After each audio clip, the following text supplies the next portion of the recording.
পয়েন্টের যাত্রাটা তো এটা সবাই জানে কম বেশি। আমি অমি ভাইয়ের একটা হাউসউইট নামে একটা ওয়েব ফিল্মে কাজ করি বঙ্গর। ওখান থেকে আমার ব্যাচেলর মানে অমি ভাইয়ের টিমে আমার যাত্রা শুরু। তারপরে এই যে ব্যাচেলর পয়েন্ট, এই তো এভাবে। আর ব্যাচেলর শুটে অনেক মজা করি আমরা। আসলে আমাদের মনে হয় না যে আমরা শুটিং সেটে আসছি।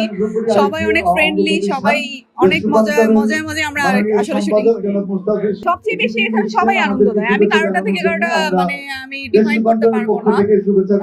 পলাশ, তারপর হচ্ছে আমার হাজবেন্ড ক্যারেক্টার আরিফিন শামীম, অনেক ভালো, মানে মজা লাগে ওদের সাথে। পাশা ভাই তো আছেই, পাশা ভাইয়ের কথা কি বলবো, সে তো বড়। পাশা ভাই আমার সাথেও সিনে অনেকবার আমার ডায়লগ দিয়েছে।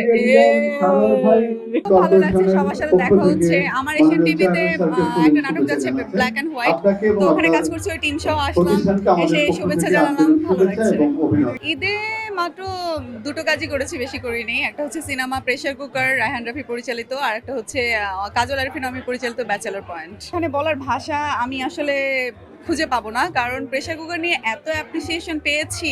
আমার মানে সিরিয়াসলি আমার খুবই ভালো লাগছে। মানে এই বছরটা আমার শুরুটা অনেক ভালো ছিল প্রেসার কুকার দিয়ে। দেন ব্যাচেলর পয়েন্টেও অনেক ভালো সাড়া পাচ্ছি, সবাই যেখানেই যাচ্ছি মেহু মেহু করছে, সবাই আমাকে সেলফি তুলছে। আগে তো 8 বছরের ক্যারিয়ারে মাস্ক ইউজ করা ম্যান্ডেটরি ছিল না, এখন সেই জিনিসটা চলে আসছে। মানে সবকিছু মিলিয়ে ভালো লাগছে।